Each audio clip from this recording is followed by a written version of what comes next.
TVF की एक web series आ रही है संदीप भैया। तो मैं वहाँ से कुछ सेंटेंसेस लाया हूँ जिससे हमें ये क्लियरिटी हो जाएगी कि हिंदी में सेंटेंसेस को अगर हम ट्रांसलेट हिंदी में इंग्लिश में करें तो कितना डिफिकल्ट हो जाता है। ठीक है, तो हमें एज इट इज़ हिंदी के सेंटेंसेस को इंग्लिश में ट्रांसलेट नहीं करना है, हमें ये देखना है कि कौन सा जो सिमिलर सेंटेंस है इंग्लिश में, जो सिंपलेस्ट सेंटेंस है इंग्लिश में, उसे हम हिंदी से रिप्लेस कर सकते हैं।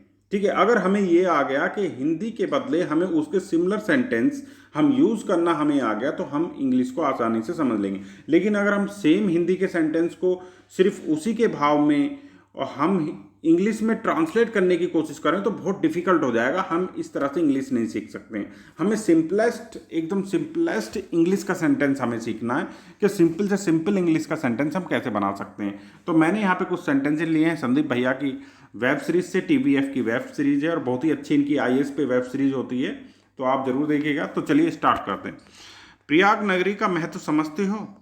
ठीक है, do you understand the importance of Prayag नगरी? तो देखिए, प्रयाग नगरी का इंपॉर्टेंस समझते हो?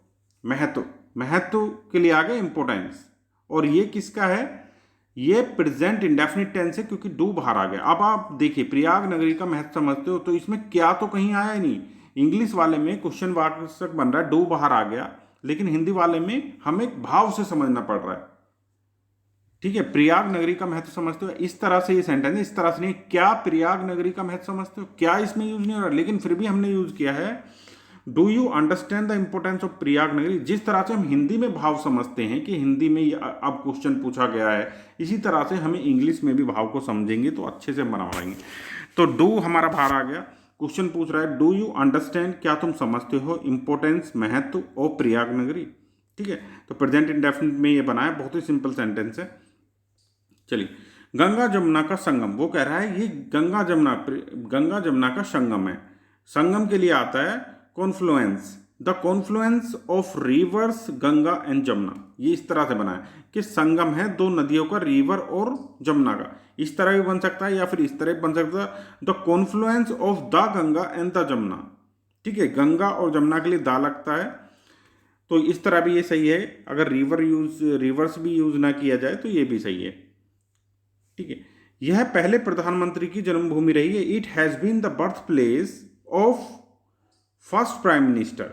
ठीक है, ये सेंटेंस बना है प्रेजेंट परफेक्ट से। तो देखिए, इट हैज बीन, हैज के साथ बीन लगाए, बीन मतलब बी की थर्ड फॉर्म, यह रही है या हुई है, होना या रहने के लिए बी का यूज किया जाता है। यह है इट हैज बीन, यह रही है the birth place, Janmabhoomi of first prime minister की रही है। ठीक है, अब नेक्स्ट स्क्रीन पे चलते हैं। देखिए, यहां पे आ रहा है से लेकर सदी के महानायक तक of the country and the great leader of the century, great leader of the century. तो ठीक है, ये दो सेंटेंस मिलके एक सेंटेंस है। It has been the birthplace of first prime minister of the country and the great leader of the century. ठीक है, यह पहले प्रधानमंत्री की जन्मभूमि से लेकर सदी के महानायक तक की जन्मभूमि रही है। इस तरह से सेंटेंस है। ऑफ द कंट्री, देखिए यहां पे देखिए, the prime minister of the country and the great leader of the century. Great leader मतलब सदी के सेंचुरी मतलब सदी के महानायक। ठीक है, great leader of the century. तो यहाँ पे great actor of the century भी आ सकता था, ग्रेट लीडर आया तो ये नेताओं के लिए भी यूज कर सकते हैं, भाई ग्रेट लीडर हैं वो, इस तरह से। तो आगे चलते हैं। एक समय था जब आईएएस की फैक्ट्री कहा जाता था प्रयागराज को। ठीक है, एक समय था जब आईएएस की फैक्ट्री कहा जाता था। This place use to be called IAS factory once upon a time. Once upon a time आपने देखा, मूवी आई थी once upon a time in Mumbai. तो वंस अपॉन ए टाइम, एक बार मुंबई में। ठीक है, एक समय था, वंस अपॉन ए टाइम, ये तो इसके लिए आ गया। This place use to be called, use to be यहाँ पे देखिए ये है पास्ट इंडेफिनिट टेंस, कहा जाता था मतलब लोग जो है यूज टू, आदि थे ये कहने के, यूज टू आए क्योंकि लोग आदि थे ये कहने के कि ये प्लेस जो है, ये जगह आईएएस फैक्ट्री है, आईएएस की फैक्ट्री है, ये कहने के आदि थे, इसलिए यूज टू यूज किया जाता है, कोल्ड आता कहने के लिए। ठीक है, संदीप भैया हमारा मूल्यांकन किए कि नहीं? संदीप भैया, did you evaluate my answer sheet yet?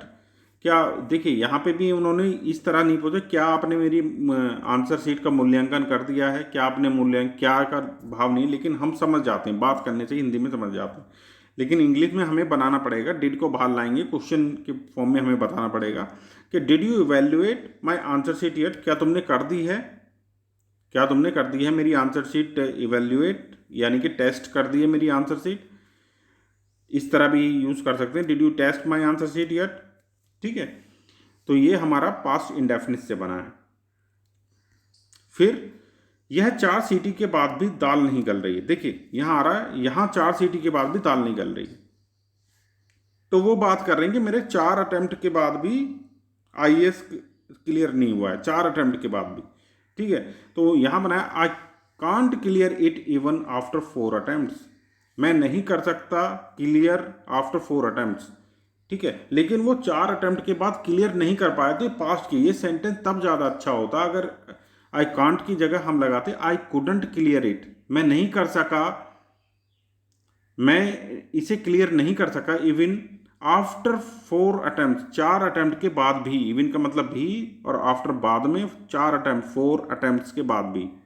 ठीक है, तो देखिए अगर हम यहाँ 4 सीटी के बाद भी दाल नहीं गल रही, इसको अगर हम इंग्लिश में ट्रांसलेट करने जाएंगे तो बहुत मुश्किल हो जाएगा हमारे लिए, लेकिन हमने सिंपल एकदम सिंपलेस्ट सेंटेंस इंग्लिश में पकड़ा है, I can't clear it even after 4 attempts और I couldn't clear it even after 4 attempts.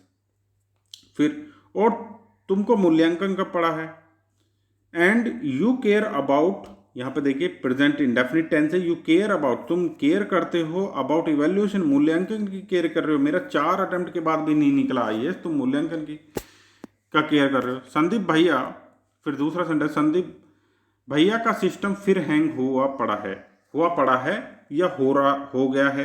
ठीक है, द संदीप भैया सिस्टम, जब भी भैया के साथ एपोस्ट्रोफी लग के एस लग गया तो भैया दूसरे के साथ उसे भैया का सिस्टम, भैया का पेन, इस तरह के सेंटेंसेस को बनाइए, भैयाज पेन, भैयाज सिस्टम इज नॉट वर्किंग, तो यहाँ पे प्रेजेंट कॉन्टिन्यूस टेंस लिया गया है, इज नॉट, भैया का सिस्टम काम नहीं कर रहा है, फिर से अगेन भैयाज system is not working again.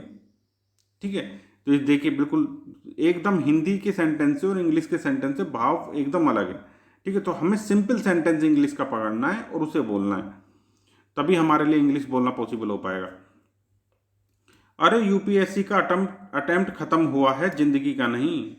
ठीक है, यू फेल्ड, वो कह रहा है यूपीएससी का अटेम्प्ट खत्म हो गया, अभी यूपीएससी का, इससे तो ये भाव आ रहा है कि अब यूपीएससी होगा ही नहीं, यूपीएससी का अटेम्प्ट खत्म हो गया, लेकिन नहीं, वो उससे बात कर रहा है कि तुम्हारा, तो इससे भाव क्या आ रहा है कि तुम्हारा यूपीएससी का अटेम्प्ट खत्म हुआ है, जिंदगी का नहीं। You failed in UPSC attempt not in life, जिंदगी में फेल नहीं हुए हो आप, यूपीएससी में फेल हुए।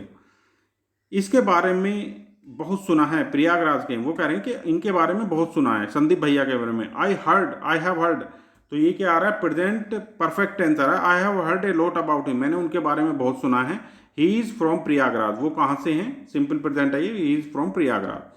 तो इस तरह से हमें पता चला कि हिंदी से अगर English translate as it is करेंगे तो इंग्लिश बोलना बहुत डिफिकल्ट होने वाला है, हमें एक सिंपलेस्ट सेंटेंस लेना है, सिंपल सेंटेंस लेना है और उसको बोलने की ट्राई करनी है।